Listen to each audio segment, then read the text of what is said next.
Bonsoir et bienvenue dans l'Africa Newsroom. À la une de l'actualité ce soir, démission en Algérie du président du Conseil constitutionnel Tayeb Belaïz était l'une des cibles des manifestants qui étaient à nouveau dans les rues ce mardi. Ils étaient des milliers d'étudiants à s'être rassemblés avec en face un important dispositif policier. À l'approche du scrutin du 4 juillet, le mot d'ordre reste le même, la démission du président par intérim Abdelkader Ben Salah, l'un des dignitaires du régime Bouteflika. Gros plan à suivre sur l'entrée de Jumia à la bourse de New York. Créé en 2012, le site d'e-commerce nigérian est devenu, il y a quelques jours, la toute première start-up africaine à être cotée à Wall Street. Et l'insalubrité environnementale, responsable de plus de 12 millions de décès chaque année dans le monde. La gestion des déchets est une question de santé publique, un enjeu aussi pour l'environnement. Nous prendrons la direction du Cameroun où certains tentent de sensibiliser autour du recyclage. Et pour en parler, j'ai le plaisir d'accueillir ce soir Hamidine Kane. Bonsoir. Bonsoir. Bonsoir, vous êtes docteur en économie et en intelligence économique. Sur ce plateau également, Makanera Ibrahim Assori, bonsoir. Bonsoir madame. Bonsoir, vous êtes juriste. Merci à tous les deux d'avoir accepté notre invitation. Place à l'actualité.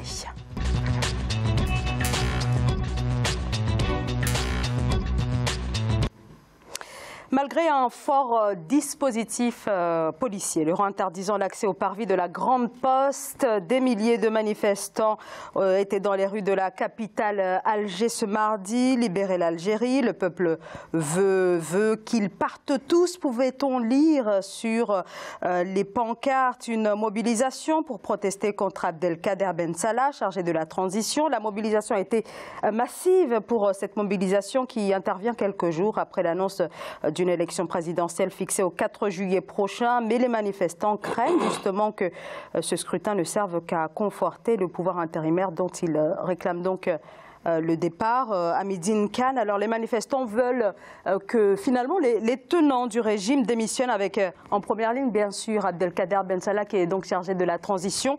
Et il y a quelques heures maintenant, on a appris la démission du président du Conseil constitutionnel qui a donc fini par présenter sa démission.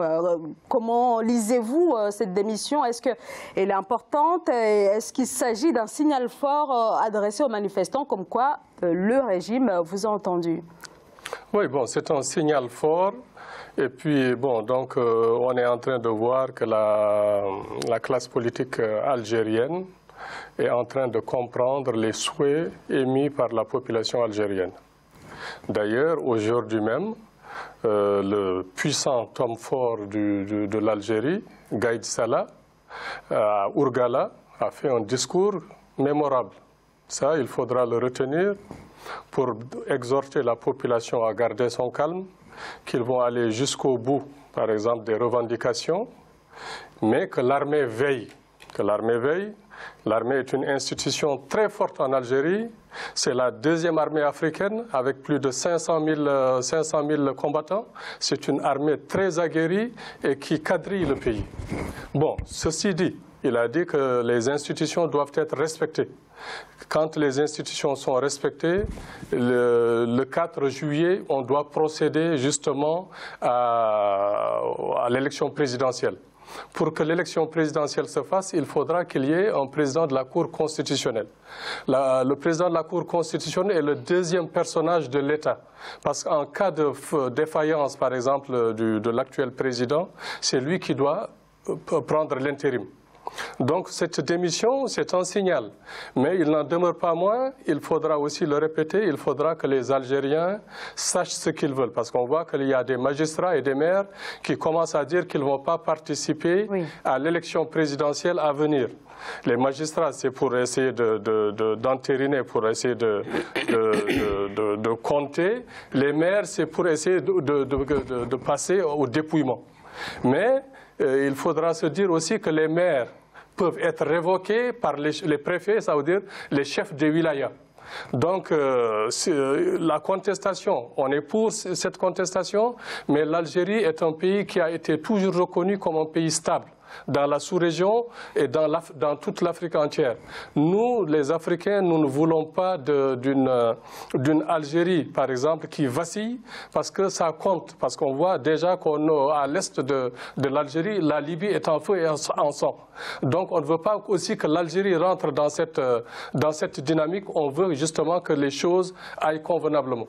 Makanera Ibrahima Souri, est-ce que vous aussi vous interprétez cette démission du président de la Cour constitutionnelle comme étant un signal fort visant à rassurer les manifestants qui demandent carrément la démission des dignitaires du régime Bouteflika? Ils demandent également la mise sur pied d'institutions qui pourraient garantir la crédibilité et la transparence des prochaines élections, notamment l'élection présidentielle fixée donc au 4 juillet. Est-ce qu'il s'agit d'un signal fort pour leur dire que, ou en tout cas qui pourrait montrer un signe d'ouverture en quelque sorte? C'est un signal fort, comme le dit M. Khan. La population algérienne manifeste, continue de manifester. On aurait pu croire que cette population allait, dès la démission de Bouteflika, donc arrêter la manifestation. Mais attention, ils ont dit tirer les leçons du passé. En général, en Afrique, très souvent, la révolution ne profite qu'au palais. Le peuple se lève pour balayer un système. En général, c'est un homme ou deux qui partent, le système reste, on recommence. Ceux qui tombent, tombent presque pour rien. C'est l'emballage qui change, le contenu reste. C'est de cela que la population algérienne se méfie. Donc c'est un bon signe, c'est un signal fort, mais est-ce que cela sera suffisant? Il faut quand même pas. Il faut rester attentif. Il faut quand même pas. Mais bien entendu, leur exigence, moi, ce que je comprends dans leur exigence et que je comprends très bien, c'est que si on laisse les mêmes qui étaient là, le problème ce n'était pas Bouteflika, lui il était hors jeu depuis très longtemps. C'était une icône qu'on utilisait. Sinon, l'essentiel était derrière.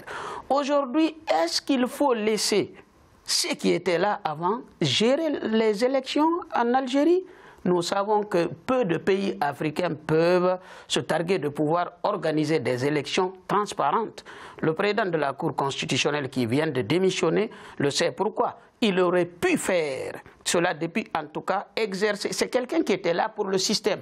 L'article 102 de la Constitution algérienne permet, comment dirais-je, à la Cour constitutionnelle de demander à l'Assemblée nationale de constater l'empêchement du président de la République en cas de maladie grave.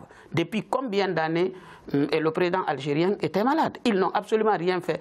Aujourd'hui, lui, il n'a plus la légitimité de proposer quoi que ce soit aux Algériens. Il a toujours joué pour le système. Moi, je pense qu'il faut trouver un juste milieu. Ils doivent rassurer. Plus, on ne peut pas laisser un pays sans institution. Les manifestants, ils veulent aller loin, mais à un moment donné, il faut qu'ils s'arrêtent.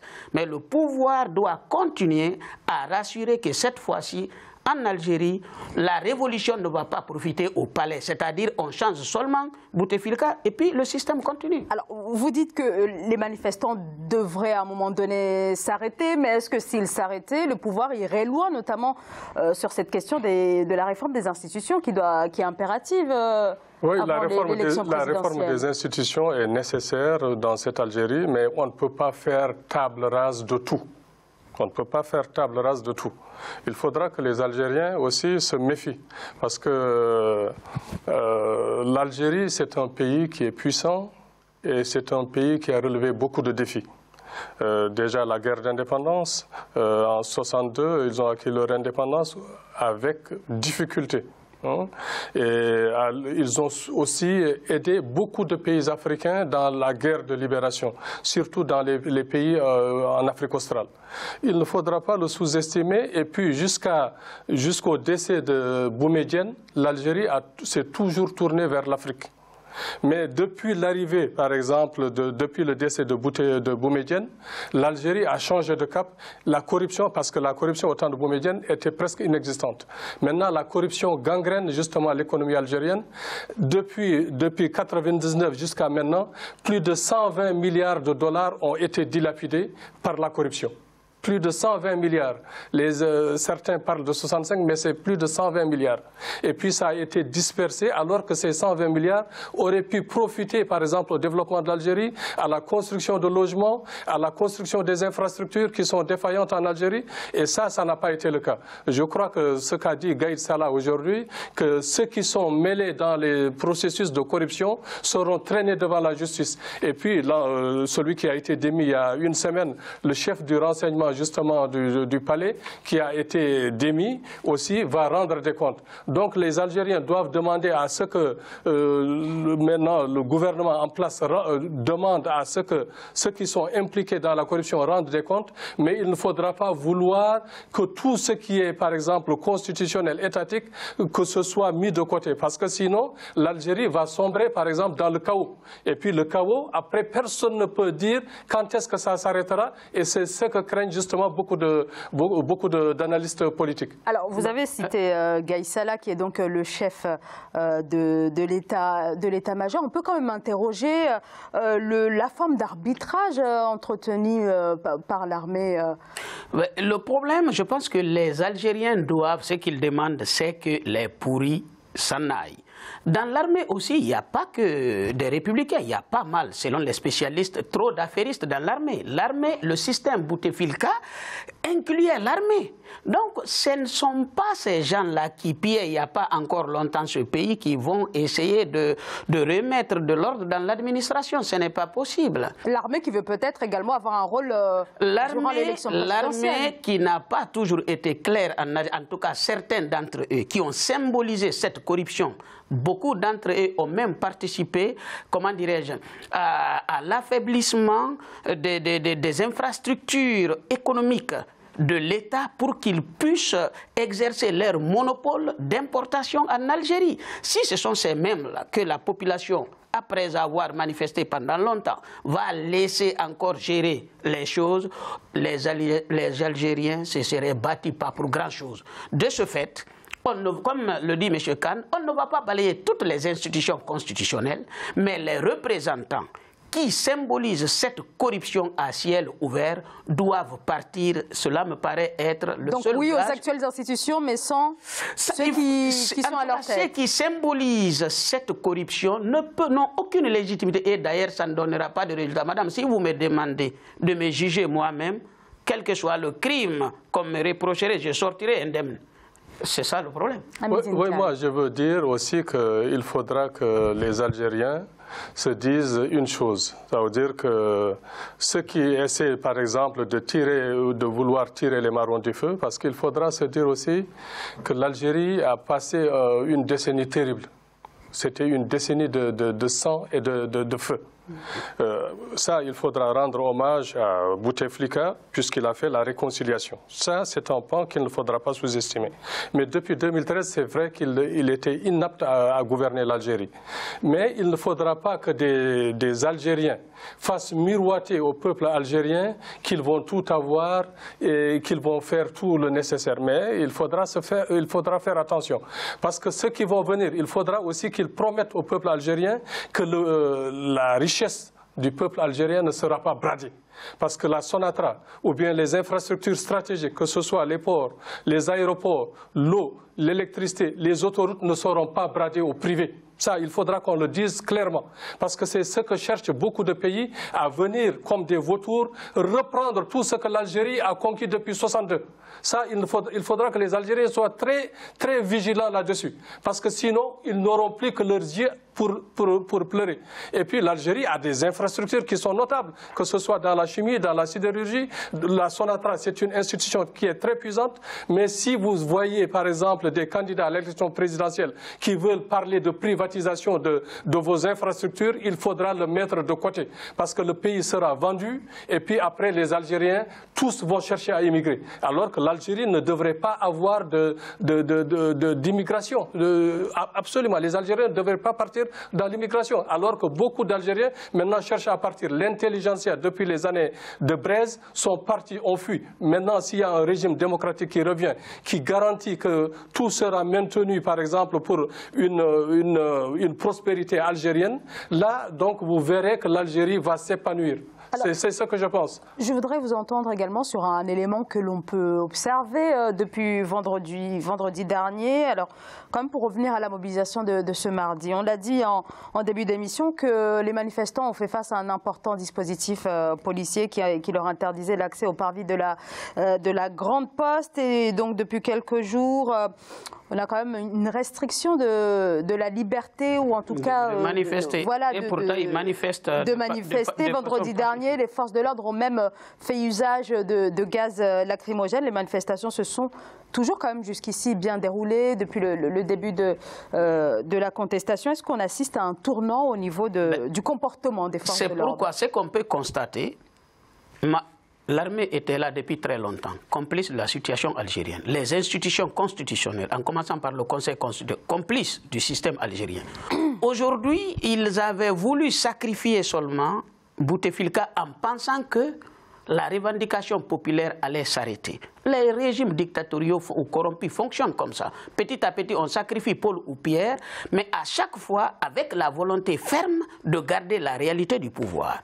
L'armée qui se présente aujourd'hui comme étant garante des institutions ou de la liberté populaire est une partie importante du système qui était là. Aujourd'hui, l'armée ne veut pas, ils ont sacrifié un certain nombre de personnes, mais l'armée ne veut pas perdre le pouvoir. Voyez-vous, du moment que la population continue de demander à ce que tout le monde parte, tout ce qui symbolise cette corruption, l'armée commence à voir qu'ils risquent eux aussi de perdre le pouvoir. Maintenant, ils commencent à durcir. Ce n'est que ce qui peut expliquer normalement. Et puis moi, ce qui me met à l'aise en Afrique, du moment qu'une personne a été, a mené la lutte de libération nationale, il croit avoir le droit de vie et de mort sur ses compatriotes. Alors que ceux qui sont, que ce soit Bouteflika et autres, ils ont mené le combat, bien entendu. Mais d'autres sont morts. Leurs enfants y sont et ils s'en sont sortis indemnes. Ils ont dirigé pendant un temps. Ça ne veut pas dire que parce que tu t'es battu pour ton pays, tu t'es battu pour ton pays d'ailleurs et ils ont eu la chance de survivre. Il y a d'autres qui sont morts pour leur pays. Cela ne leur donne pas le droit de marginaliser, de croire qu'ils sont les seuls aptes ou légitimes à diriger les pays. Il y en a assez des fois. Vous voulez intervenir, Hamidine? Oui, bon, je voulais dire seulement que, par exemple, l'armée est en train de durcir le ton, effectivement, parce qu'elle craint qu'il n'y ait des débordements. Il craint qu'il y ait des débordements. S'ils le font aussi, il faudra être réaliste dans ce cas-là. L'Algérie, c'est un pays qui a toujours été stable. La stabilité de l'Algérie, ça dérange. Et c'est un pays qui est très organisé et puissant militairement.